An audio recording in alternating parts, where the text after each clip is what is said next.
When people run for their lives, they do not make careful decisions. They take what they can reach. They leave what slows them down, and they rarely look back. Throughout history, moments of escape have been sudden and final. According to historical records and contemporary accounts, countless people fled their homes believing they would return within days. Most never did. In those moments, treasure loses its meaning. Gold becomes heavy. Valuables become obstacles. And survival becomes the only currency that matters. Before we continue, if you enjoy real treasure stories, forgotten history, and the quiet moments where human choices leave lasting traces, make sure to subscribe to the channel so you don't miss what comes next. Now imagine this. You have only minutes to decide. Footsteps are getting closer. The road ahead is uncertain. You can carry only what fits in your hands. And somewhere behind you, something valuable is left behind. Not because it wasn't important, but because there was no time. This is the story of treasures lost during escape, and what remains when people are forced to choose speed over wealth. Treasure is rarely lost because people stop caring about it. It is lost because priorities collapse. In moments of sudden escape, the human mind narrows. Decisions that once felt complex become brutally simple. What keeps me alive right now? What slows me down? What could be replaced and what cannot? According to historical records, most people who fled danger did not believe they were leaving forever. They expected to return once things calmed down. Days would pass, then weeks, then nothing would ever be the same again. That expectation shaped every decision. Why carry heavy gold when you plan to come back for it? Why reveal valuables when secrecy feels safer? Why risk delay when time feels like the enemy? So treasures were hidden instead of taken, buried beneath floors, concealed behind walls, left in locked rooms with the doors closed carefully, not abandoned but paused. Escape is chaotic, but it is not careless. People make quick calculations. Gold is valuable, but it is also heavy, obvious, and dangerous. Carrying it attracts attention. Losing speed can cost a life. And in those moments, survival outweighs future wealth. There's another reason treasures are lost during escape. Trust disappears. People do not know who will betray them, who will steal, who will survive. Many chose to hide valuables rather than risk sharing knowledge of them. According to contemporary accounts, some treasures were hidden without telling anyone else, not even family members. That secrecy became permanent. Because escape scatters people, families separate, communities dissolve, memory fragments. What was hidden with clear intention becomes lost through silence. And finally, there is fear. Fear does not encourage careful planning. It encourages speed. It encourages decisions that feel temporary, even when they are not. That is why so many treasures were not lost by accident. They were left behind deliberately by people who believe they would return. The decision to run is rarely made calmly. It comes suddenly, often after a long period of denial. People wait for signs that things will improve. They listen for reassurance. They tell themselves there is still time. According to historical accounts, many delayed, leaving until the danger was already close enough to hear, not just imagine. Then something changes. A sound, a message, a look on someone's face, and the mind shifts from planning to reacting. At that moment, the future disappears. There is no long-term thinking, no strategy beyond the next few hours. The idea of return still exists, but it is vague, almost comforting rather than realistic. People grab familiar objects first. Clothes, documents, small items that feel necessary for identity rather than survival. Treasure is often ignored at first, not because it lacks value, but because it feels impractical. Gold does not keep you warm. Coins do not tell you where to go. Heavy valuables turn movement into a risk. According to contemporary accounts, many people froze briefly during this moment, not because they were unsure, but because choosing meant acknowledging loss. Once you run, you admit something has ended. So the decision is often delayed until it cannot be avoided. And when it finally happens, it happens fast. Doors are closed. Rooms are left as they are. Hiding places are chosen quickly, sometimes without care. The escape itself becomes a blur. Later, survivors struggle to remember details.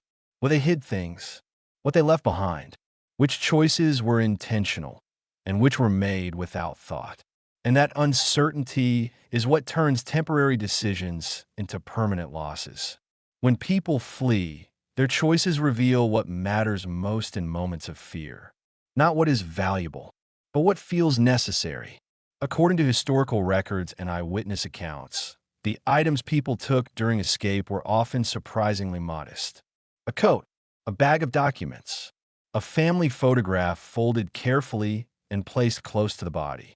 These objects had little market value, but they carried meaning. Treasure, on the other hand, required explanation. Gold was heavy. Coins made noise. Jewelry was visible. Taking wealth meant slowing down. It meant attracting attention. It meant becoming a target at the exact moment when invisibility felt like safety. So treasure was often left behind in familiar places. Inside walls, under floorboards, buried beneath trees, or near landmarks that felt easy to remember at the time. These choices were not careless. They were calculated under pressure. People believed they were making temporary sacrifices, that once the danger passed, they would return quietly and retrieve what they had hidden. According to contemporary accounts, many even left their homes locked and orderly, as if stepping out briefly, not disappearing forever. But time rarely cooperated. Paths changed. Buildings were destroyed. Landmarks vanished. What had felt obvious in the moment became impossible to identify later. There's a cruel irony in these decisions. The items meant to preserve identity were often lost anyway, destroyed during flight or confiscated later. Meanwhile, the treasure left behind survived quietly, untouched, waiting for someone who never came back.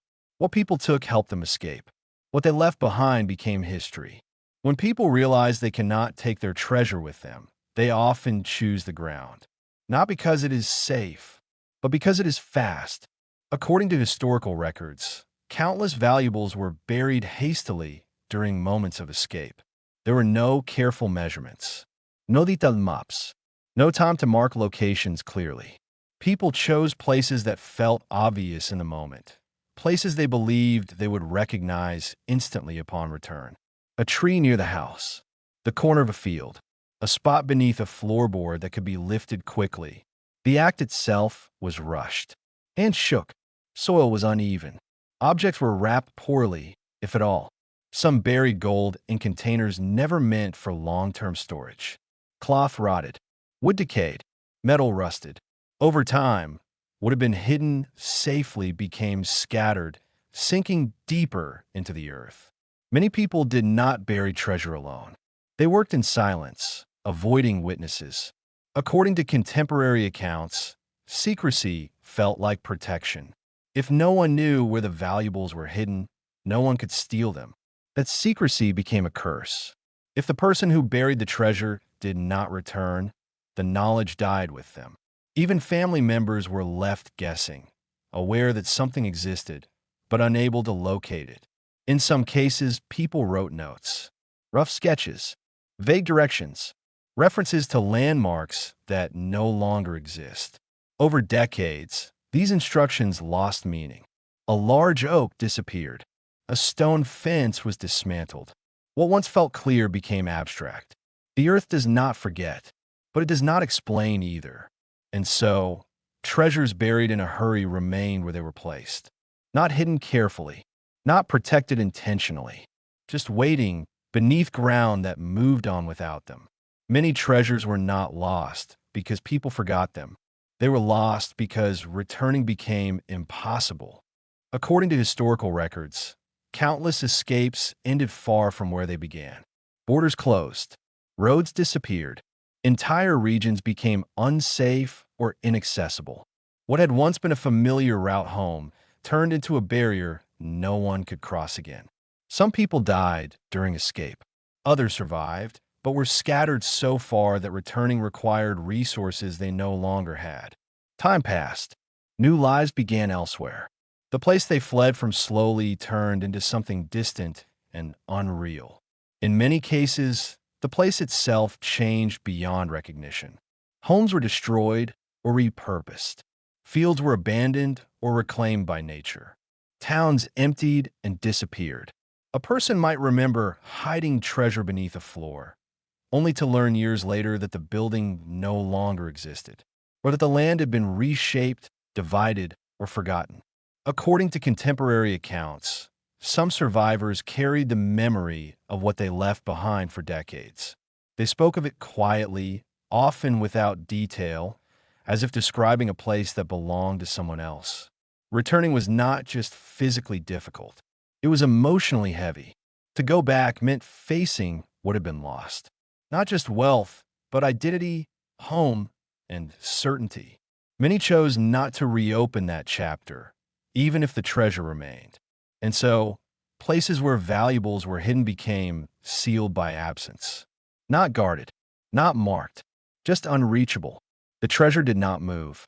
The world around it did. There's a moment during escape when wealth stops speaking. Gold no longer promises safety. Valuables no longer represent power. Everything that once felt important becomes strangely quiet. According to historical accounts, many people realized only after they had fled that what they left behind no longer defined them. Survival rewrote priorities. A warm place to sleep mattered more than hidden coins. A new name mattered more than old ownership. Treasure became memory, and memory faded. For some, the loss was immediate and painful. They spoke of it often, revisiting the moment they decided to leave something behind. Others rarely mentioned it at all, as if silence was easier than regret.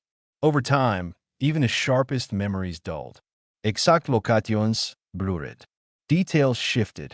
Confidence disappeared. What had once been a clear hiding place turned into an uncertain idea. And uncertainty discourages action. Returning felt risky. Asking for help felt dangerous. Trust had already been broken once. In many cases, people adapted. They built new lives. They accepted smaller comforts. They learned not to look back. The treasure they left behind remained unchanged, but its meaning dissolved. What was once wealth became an object without a story, buried, silent, and disconnected from the people who valued it. This is one of the great ironies of escape. The moment that strips people of their possessions often frees them from their weight. Gold stays behind. Life moves on. Most treasures lost during escape are not found quickly. They wait. Years pass. Decades pass. Sometimes more than a lifetime. According to historical records and later documentation, many of these discoveries happened accidentally. Not during organized searches, but during ordinary moments, construction work, farming, repairs, or simple curiosity. A floorboard is lifted for the first time in generations. A field is plowed deeper than usual. A wall collapses during renovation. And something appears that does not belong to the present. At first, the discovery feels confusing rather than exciting. The objects are old, worn, often damaged by time, but their placement is deliberate. Someone put them there for a reason. That realization changes everything, because suddenly the find is no longer just about value. It is about interruption, about a life that stopped abruptly and never resumed, about plans that were never completed. According to contemporary accounts, many people who uncovered such treasures described a strange hesitation. They felt like witnesses rather than owners, as if they had stepped into a moment that was never meant for them. Some discoveries led to official investigations. Others quietly entered museums. A few were sold and dispersed, their original story lost again. But regardless of outcome, the meaning remained. These treasures were not hidden to be found by strangers. They were hidden to be recovered by someone who never returned. And in that sense, every discovery is incomplete. Treasures lost during escape matter because they are not stories of greed. They are stories of interruption. According to historical records, these objects were not hidden as part of grand plans or long-term schemes. They were left behind in moments when life narrowed to a single goal: to get away. What remains in the ground is not just gold or valuables. It is evidence of a decision made under pressure, of a future that was imagined and then erased, of trust placed in time that time never honored. These treasures matter because they show how fragile certainty is. A house can feel permanent one day and unreachable the next. Wealth can feel essential until it becomes a burden. Plans can feel solid until the moment they collapse. Unlike legendary hoards or carefully planned caches, these losses feel close. Ordinary, human. They remind us that history is shaped not only by what people build, but by what they abandon. Not only by victories, but by escapes that were never meant to be permanent.